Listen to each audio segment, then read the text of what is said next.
Welcome back, my friends. We are going to continue today with, I'd say, we're continuing in a certain sense from the previous video. And I've hidden the phone, so if it rings, it won't bother us, as it did in the last one. Today, I would like to talk about another saying that we find in the Gospel of John in the New Testament. The very first line. And it's been translated in English as follows, as it says, "In the beginning, there was the Word." Now, in a sense, it's not incorrect. However, I believe this translation and many others, a lot more advanced than myself, believe the same thing. The word in Greek, they're saying these words in Greek are as follows: en archi, in or logos. Now, the word archi is being translated as in the beginning. However, do you see, from a philosophical point of view, do we see a certain problem that may arise if we translate this word as beginning? God is eternal. There is no beginning. If there is a beginning, there is an end. God wasn't born and is not going to die. So how come there's a beginning? Because this line, if you read the next 10, 20 lines in the Gospel of John, you'll see that it describes the nature, in a sense, of the divine. Is there another meaning for the word archi? Yes, there is. The word authority.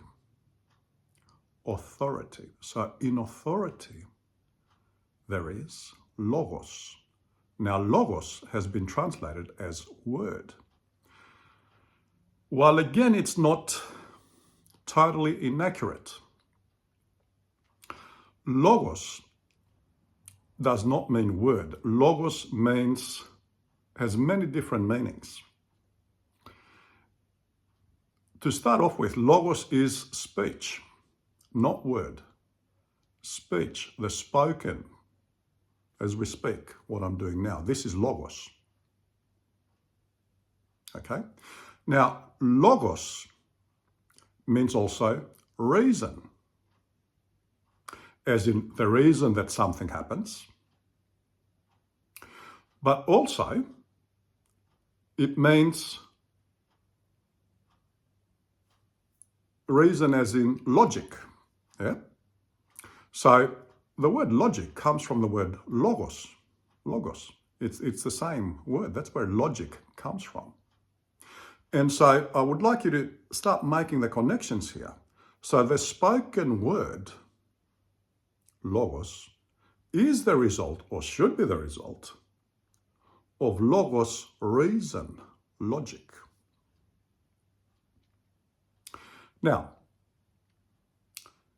is there another meaning? Because if you see again, in the original, logos is with a capital L. Capital L. It's not saying word. It's not, you don't write the word with a capital L. Okay? So obviously it's talking about something else. And we derive the meaning of what it means from the following 10, 15 lines in the same gospel. And it is clear that it's talking about the Son of God, Christ. So logos here is Christ. So in authority, there was Christ. And then he says, and he was in God, and so on, so on. So in authority, there is Christ, logos. Now, is this important? It is very important. Reading the next few lines, we understand the nature of what we call Christ, or Christ Logos. He is the light. He is the Son of God. He is the truth, the way, and life itself. And everything is created through and by him. Now again, this has been misinterpreted by many. How can one human being, Christ, claim such a thing? It seems very arrogant, very selfish. And it may be so if we were talking about a human being. But we're not. We need to leave behind that misconception. Jesus Christ, when he manifested in the material plane, he didn't manifest as a normal human being. Okay, this is the divine being manifesting itself, a certain aspect of itself. God manifested a certain aspect of itself, which we came to know as Jesus Christ, the man. But this is a God-man. Okay, we shouldn't be perceiving Jesus Christ as a human being, as an individual, but as that quality, a certain quality of the divine of God that expressed itself in our world, in the material plane, in this manner. Now, why is this important? Again, we go back to God creating human beings in his image and likeness. So, this is very, again, I'm going to say it again and again. This is very important to understand, and we have to work past our whatever biases that we might have. I'm not interested in what religion you follow. It doesn't matter. It is irrelevant. What I'm going to say applies to all, because we are all human beings. So, Christ, if we are in the image and likeness of God, we've talked about this in previous videos. Again, what does it mean? It means that we have the same qualities as God. If Jesus Christ, as Logos, is a quality of the divine, doesn't he already exist within us? In the way that he exists in the divine? Isn't he part of who we are as the Holy Spirit, again, as another quality expression of the divine? Yes, they are. They are in every human being. Again, step away from religion. I'm not talking about religion here. Nor am I trying to say Christianity is better than any other religion because Jesus Christ we've come to know through the religion of Christianity. That's not what I'm saying. I'm saying that Christ Logos, as an expression of the divine God, no matter what religion we believe in, exists in every human being because we are created in the image and likeness of the divine. All human beings. So Christ Logos exists within all of us and expresses itself in the same qualities as it is described, in this case, in the Bible, in the New Testament. Light, life, truth, Logos, reason. Yeah? Now, why is this important? Again, we build on it. One step, then the next step.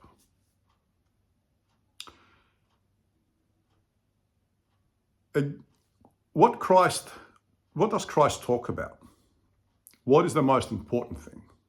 If we say the most important thing in the religion of Christianity, I would argue that it is love. So Christ Logos, at the same time as what we described, he is also love, which as a quality comes very close to truth. Okay? Now, when it says, peace be with you, what does that mean?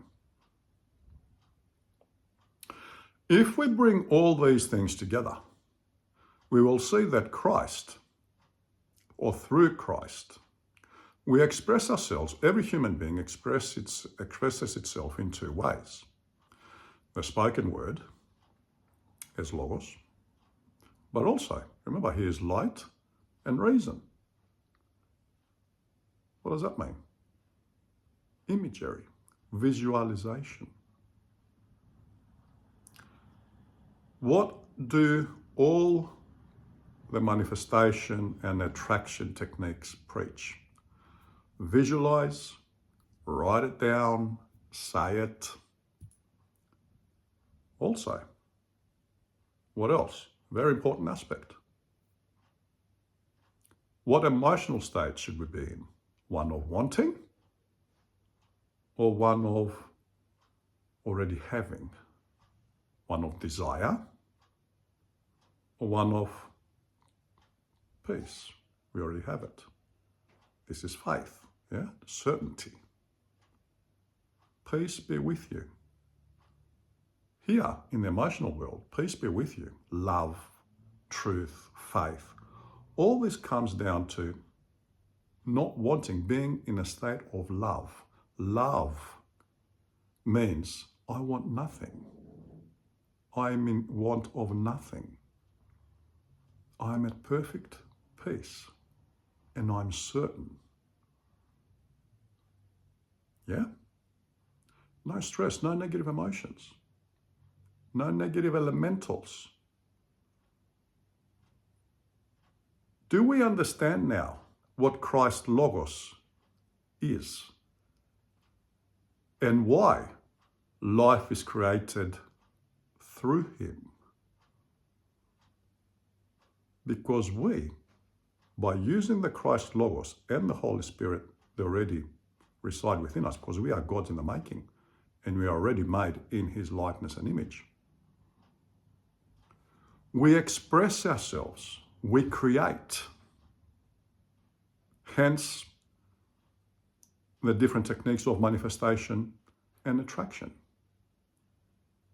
And in all honesty, I prefer attraction, to tell you the truth. I think I've said this in a previous video, not so much manifestation.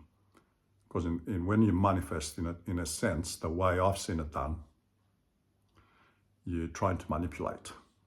No, when you manipulate, when you're trying to force something, you're not at peace. You're not expressing truth. You're trying to manipulate the laws of the universe to favor your wants, your desires. When you attract, it simply happens because of who you are already. And Christ Logos, the expression of Christ Logos within us, by us, through visualization, through the spoken word, and by being love and at peace, is what helps us create a better world in every sense. And we will attract everything that we need naturally. You don't need to worry. I can tell you now, from personal experience, I knew no matter what difficulties I had in life, I knew that things were always going to work out. I just knew it. And they always worked out, one way or another. I don't care how difficult it seemed at that point. Things always worked out. I think this is very important. And again, I know it is very hard. Try to understand these texts, any religious texts, in the original, because a lot of the meaning is in the words, the etymology. Okay? You lose that when you translate. You lose a lot of the meaning. And if we have mistranslated such an important line, in the Gospel of John as is the first line. In the beginning there is the Word. Well, no, in authority there is Christ Logos. That is the true meaning of the first line. And then everything else follows, explaining the qualities. Can we see the difference? In the beginning, there is the Word. Okay. Creates problems, as we saw. In authority, there is Christ Logos. Very different. And it helps us understand. It starts moving inside. Okay, well, if we have Christ what and His all these things, and we are in the likeness and image of God, well, hang on. Maybe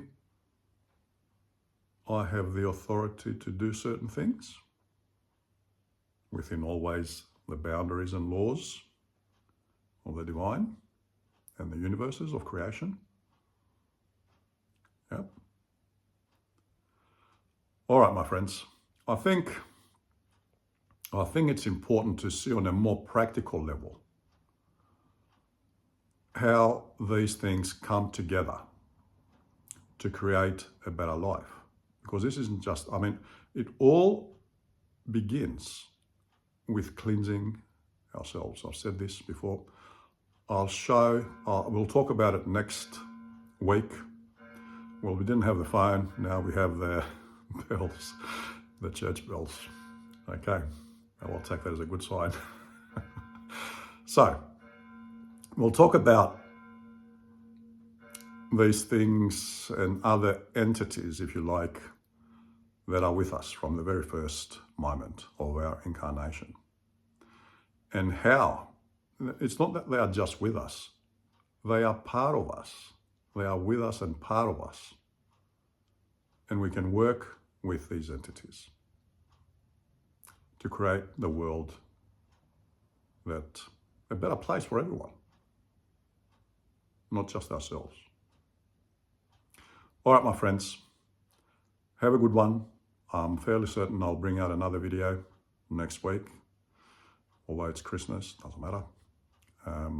We'll do it. Have a good one. Look after yourselves. Thank you all for viewing the last video. It's good to see that people watch it, and I hope that you find some value, that it helps you understand things a little bit better for yourselves, and it helps you put together little pieces in this whole mosaic of who we are and what our purpose is in life and how we can achieve it and all that sort of thing. Be good. I'll see you all next time.